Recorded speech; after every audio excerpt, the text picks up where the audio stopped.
पारुल की शादी की तैयारी चल रही थी, लेकिन पारुल अपने फोन में GTA गेम खेल रही थी। तभी पारुल की माँ शारदा देवी आती है और गुस्से में पारुल से बोलती है। तेरी ही शादी हो रही है और तू है कि बेफिक्र से आराम से फोन में गेम खेल रही है। अरे भाई, शादी हो रही है, थोड़ा सा तो दिखा दे कि तेरे को अपनी शादी में इंटरेस्ट है। अरे घर पे 4 रिश्तेदार आए हैं, लोग देख रहे हैं, वो भी यही सोच रहे होंगे कि जिसकी शादी है उसे तो अपनी शादी में जरा भी दिलचस्पी नहीं है। ऐसे थोड़ी अच्छा लगता है।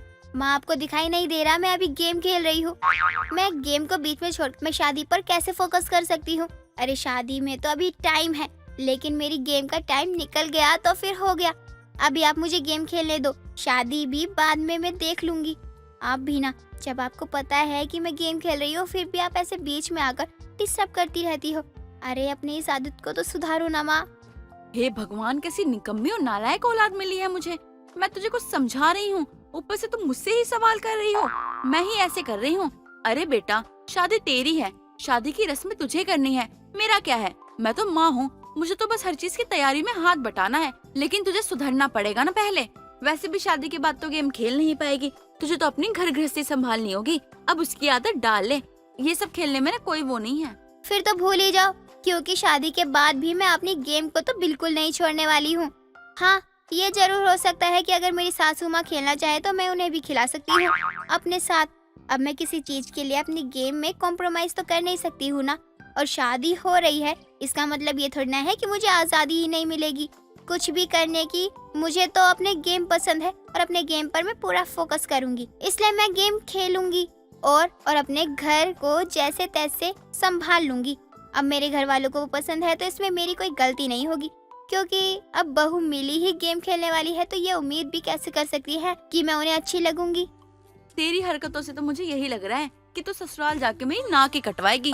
भगवान बस इतनी मेहरबानी करना कि ये ससुराल जाके मेरी नाक न कटवाए, वरना तो लोग मुझ पे हंसेंगे।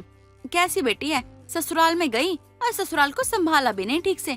तुझे अच्छा लगेगा क्या? हर कोई तेरी माँ को ताने मारेगा। तेरी माँ ने तुझे कुछ सिखाया भी नहीं है, और अगर सिखाया भी है तो तू पूरे दिन फोन में घुसी रहती है। ऐसा नहीं कि फोन में कुछ खाना बनाना भी सीख ले, खुद तो सुनेगी ही, साथ में माँ को भी सुनवाएगी। माँ, सच में बहुत देर से चुप हूँ क्योंकि मेरी गेम चल रही है और फिर भी आप समझ ही नहीं रही हो। अरे गेम अभी मेरे लिए बहुत इम्पोर्टेंट है।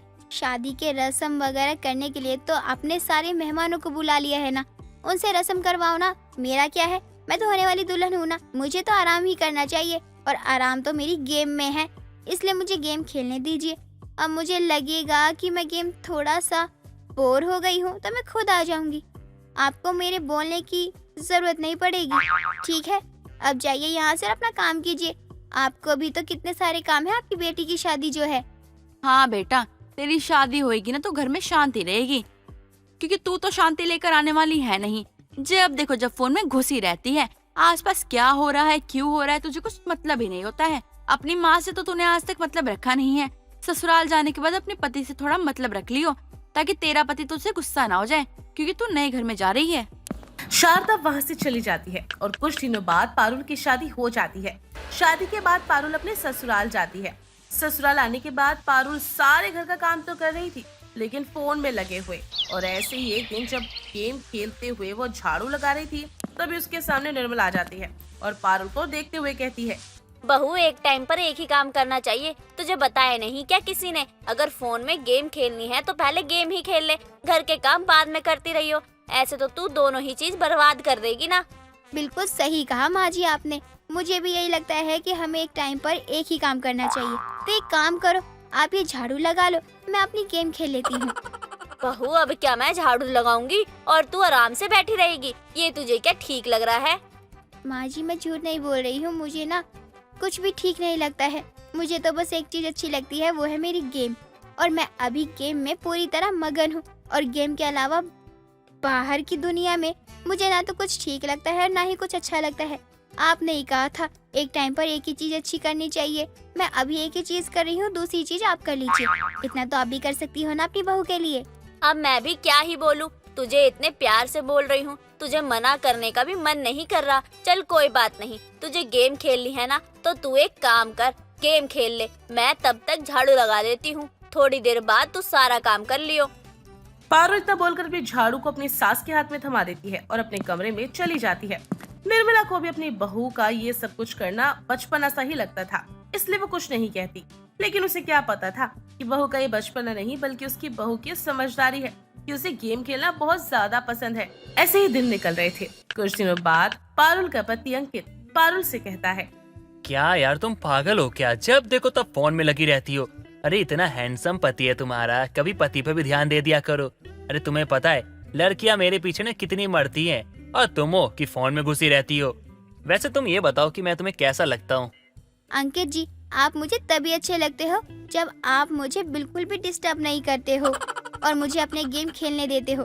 अगर अभी आपको वैसे ही अच्छा लगेगा तो प्लीज थोड़ा दूर होके बैठिए ना, मुझे गेम खेलने दीजिए।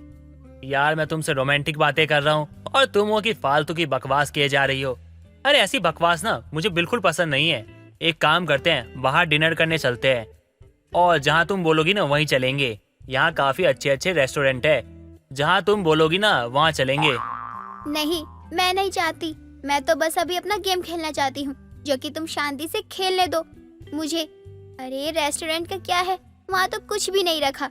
वहाँ जाओ और बोर होते रहो, चुपचाप से खाना खाकर फिर घर वापस आ जाओ। अरे घर में दाल चावल बनाया है मैंने, वो खाओ। क्या बढ़िया दाल चावल बनाया है। मुझे डिस्टर्ब मत करो, मेरी गेम ना हाई लेवल की होती जा रही है। धीरे धीरे अब घर में हर कोई परेशान हो रहा था पारुल के GTA गेम की वजह से, क्योंकि पारुल कुछ दिनों से गेम को खेलते खेलते सीढ़ियों से नीचे गिर गई थी और उसका पैर भी फिसल गया था, जिस कारण उसका हाथ टूट जाता है। जल्दी से सभी लोग पारुल को डॉक्टर के पास लेकर जाते हैं। डॉक्टर पारुल की पट्टी तो कर देता है, लेकिन इस बार पारुल को अपनी GTA गेम की वजह से भारी भुगतान चुकाना पड़ता है। पारुल की ऐसी हालत देखकर पारुल की सास हंसते हुए कहती है, क्या हुआ बहू, अब नहीं खेलनी तुझे तेरी गेम? मैं तुझे किसी चीज से नहीं रोकूंगी। अगर तुझे खेलनी है तो अभी खेल सकती है। अब बता, खेलनी है तुझे तेरी गेम? नहीं माँ जी, अब नहीं खेलनी, पर आज जो हुआ उसके बाद तो कभी नहीं खेलनी। हाथ टूटने के बाद पारुल GTA खेलना बंद ही कर देती है, जिसके बाद पारुल के साथ साथ उसके घर वालों को भी चैन मिलता है।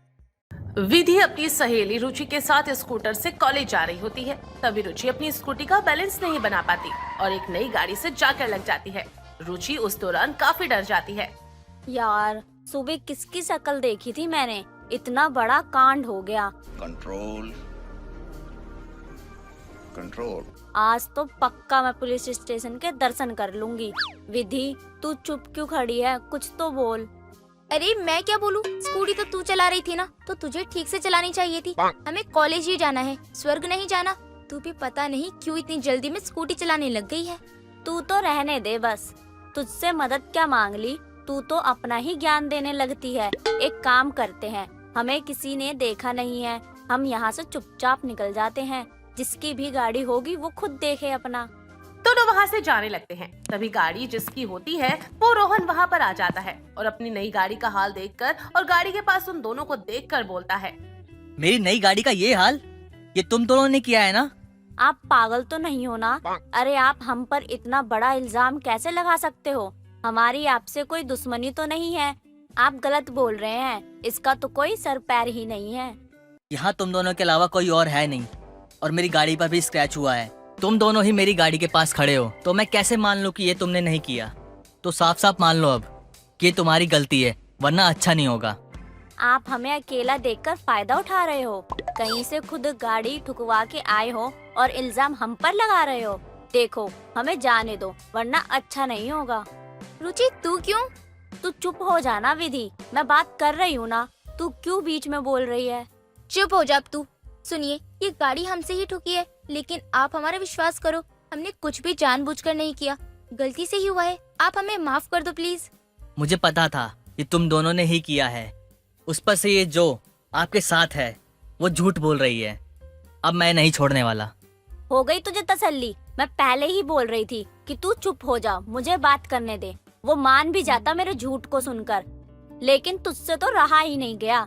अब तू ही पैसे दियो, इसके मैं नहीं देने वाली।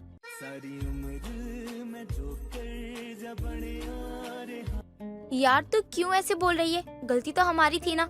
हम सच ना बताकर और इतनी बड़ी गलती कर रहे हैं। झूठ बोलने से हमेशा परेशानियां ही बढ़ती हैं, इसीलिए सच बोलकर बात को जल्दी खत्म कर देना चाहिए। देखिए हम मान रहे हैं कि हमसे गलती हुई है, लेकिन मैं सच में कह रही हूँ, जो भी हुआ है वो गलती से हुआ है। प्लीज हमें माफ कर दो।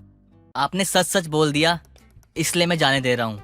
लेकिन आप अपनी दोस्त को समझा दो कि गलती करने पे माफी मांगी जाती है, ना कि अकड़ दिखाई जाती है। रोहन को विधि का सच बोलने का अंदाज काफी पसंद आता है और वो विधि को उस दौरान भी काफी पसंद करने लग जाता है, जिसके बाद वो विधि का पीछा करता है और फिर किसी न किसी बहाने से मिलने लगता है। ऐसे ही एक दिन विधि घर जा रही होती है, तभी रास्ते में उसे रोहन मिलता है। ओह वाह, आप यहाँ? क्या बात है, आजकल हम कुछ ज्यादा ही मिल रहे हैं। लगता है किस्मत हमें मिलाना चाहती है। ओह सॉरी, मेरा मतलब है कि हमें दोस्त बनाना चाहती है। आप झूठ बोलना बंद करो और सच सच बताओ। मैं कोई पागल नहीं हूँ जो आपकी ये हरकत समझ भी ना पाऊँ। आप इतने दिन से किसी न किसी बहाने से सामने आ ही जा रहे हो और फिर झूठ बोलने लगते हो। अब आप झूठ बोलना बंद करो और सच सच बताओ कि क्यों मेरा पीछा कर रहे हो। मेरे इरादे बिल्कुल गलत नहीं है आपको लेकर। दरअसल मैं आपको बहुत पसंद करता हूँ और मैं आपसे शादी करना चाहता हूँ। आप जैसे बेधड़क होकर सच बोलती हो, वो मुझे बहुत अच्छा लगता है। झूठ मुझसे बोला नहीं जाएगा, इसलिए मैं बता रही हूँ कि मुझे भी तुम काफी अच्छे लगते हो। इतने दिनों से मैंने सब कुछ नोटिस किया है। मजा आ रहा था तुम्हें ऐसे देखकर, लेकिन रुका नहीं गया, इसीलिए बोल दिया। सबको सच बोलने वाले लोग पसंद तो है, लेकिन कोई साथ नहीं देता और तुम मेरा साथ देते हो। विधि और रोहन एक दूसरे के बारे में घर पर सबको बता देते हैं, जिसके बाद परिवार की रजामंदी से दोनों की शादी भी हो जाती है। शादी के बाद विधि अपने ससुराल आ जाती है और सब कुछ अच्छे से संभालने लग जाती थी। ऐसी एक रात विधि की ननंद प्रीति बाहर से आ रही होती है। तभी विधि की सास माला उसे टोकती है और कहती है, तो इतनी रात कहाँ से आ रही है? तुझे पता है ना मुझे पसंद नहीं है जो रात भर बाहर मटर गश्ती करे। माँ मैं तो कहीं भी नहीं गई थी। आपको लगता है मैं वो काम करूँगी जो आपको नापसंद हो? अरे आपकी बेटी होकर मैं ऐसा कुछ नहीं कर सकती हूँ। मुझे बहुत गर्व है तुझ पर। आजकल के बच्चे तो पता नहीं कैसे होते जा रहे हैं। वही तो माँ, मुझे तो खुद ही समझ में नहीं आता है लोगों का। लेकिन आप मुझे लेकर कभी इतनी चिंता मत किया करो, मैं आपकी प्यारी बच्ची हूँ। क्यों प्रीति, तुम माँ जी से झूठ क्यों बोल रही हो? मैंने खुद देखा है तुम अभी बाहर से ही आई हो। क्या भाभी आप भी? अरे मैं बाहर तो गई थी, लेकिन ये देखने की कहीं फिर कोई हमारे घर के बाहर कूड़ा तो नहीं डाल रहा है। और आजकल रोज सुबह जल्दी उठती हूँ तो देखती हूँ किसी ने हमारे घर के बाहर कूड़ा डाल दिया है। वो बस यही देखने चली गई थी। नहीं माँ जी, प्रीति झूठ बोल रही है, मैंने खुद देखा है। अभी प्रीति के दोस्त उसे घर छोड़ने आए थे। आपको मुझ पर यकीन नहीं है तो आप विमला आंटी से पूछ सकती हो, उन्होंने भी प्रीति को आते हुए देखा है। बहुत बोल लिया झूठ तूने प्रीति। तू रात में बाहर से घूम कर आ रही है और झूठ भी बोल रही है। आज से तू कहीं भी बाहर नहीं जाएगी। विधि की सच बोलने वाली आदत से अब हर कोई वाकिफ हो गया था, लेकिन विधि की इस आदत से कभी उसकी ननंद को परेशानी होती तो कभी उसकी सास को। ऐसी एक दिन विधि अपनी पड़ोसन विमला के साथ सब्जी लेने बाजार गई होती है, जहाँ विमला चोरी से टमाटर अपने थैले में डाल रही होती है। ये देखकर सब्जी वाला बोलता है, बहन जी, दिखने में तो आप बहुत अच्छे घर की लगती हो, लेकिन चोरी करते हुए शर्म नहीं आती क्या आपको? अरे कितने अच्छे कपड़े पहने हैं आपने, और देखो ऐसा काम कर रही हो। अरे थोड़ी तो शर्म कर लेती। ओ भाई साहब, आप किससे चोर बोल रहे हैं? मैं कहाँ की चोर दिख रही हूँ आपको? ये गिर गए थे तो बस मैं इन्हें उठा ही रही थी और आपने इतने में ही मुझे चोर बोल दिया। अरे बहन जी, हम ना आपको चोर थोड़ी कह रहे हैं, हम तो अपने अब्बा को चोर कह रहे हैं। अरे बहन जी, कैसी बात करती हो आप? अरे आप चोर हो तो आपको ही बोलेंगे ना, काहे चुराई हमारा टमाटर? अरे आंटी जी, आप झूठ क्यों बोल रही हो? मैंने खुद देखा है, आपने टमाटर अपने थैले में डाले हैं। बहू तुझसे चुप नहीं रहा जाता? देखिए बहन जी, देखिए, आपकी बहू ने अपनी आंखों से देखा, अब वो सच बता रही है, तब भी आप चुपचाप खड़ी हो। अरे सच बताओ और निकालो हमारे टमाटर, वरना भी चिल्ला चिल्ला के लोगों को इकट्ठा कर लेंगे। अगर लोग आ गए ना तो सोच लीजिए सही सलामत घर नहीं जाएंगी आप, हाथ पांव तो टूट ही जाएंगे आपके, और पुलिस के पास जाओगी वो अलग। ये तो मेरी बहू हो ही नहीं सकती। अच्छा खासा सब्जियां हो जाती, लेकिन माला की बहू ने तो फंसा ही दिया मुझे। विमला को विधि पर बहुत गुस्सा आता है और वो टमाटर देकर वापस चली जाती है। ऐसे ही कुछ दिन निकल जाते हैं। कुछ दिनों बाद माला किसी आदमी के साथ बाहर पार्क में मिलकर घर पर आती है और उसके हाथ में गुलाब का फूल था। सब लोग सोफे पर बैठे थे। तभी रोहन कहता है, माँ ये आपके हाथ में गुलाब कहाँ से आया? आपको ये गुलाब किसने दिया? ये गुलाब तो मैं मंदिर से लाई हूँ। वो आज मेरे घर पर मन नहीं लग रहा था तो मैंने सोचा कि मैं मंदिर हो आऊँ, तो बस वहीं से ये गुलाब लाई हूँ। अच्छा माँ जी, आप कौन से मंदिर गई थी? वो पार्क, मेरा मतलब है पार्क के पास एक बहुत बड़ा मंदिर है, मैं वहीं गई थी। तुम सबको क्या हो गया? तुम सब मुझसे इतने सवाल जवाब क्यों कर रहे हो? वो माँ जी, बात तो ऐसी है ना कि जिस मंदिर से आप गुलाब लाई हो ना, मैं भी वहीं से आ रही हूँ। आपको देखा था और सबको बता भी दिया मैंने। बहू तुझे क्या जरूरत है ये सब सच बोलने की? माँ जी, अब आप किसी आदमी से मिल रही हो तो मैंने देख लिया, आप झूठ बोल के गई हो, तो आप सोचो ना ये सब। वो रोहन बेटा, मैं बस ऐसे ही मिलने गई थी, जान पहचान के थे और कुछ नहीं। सब लोग हंसने लग जाते हैं। विधि की सच बोलने की आदत से किसी की कोई बात टिक ही नहीं पाती है।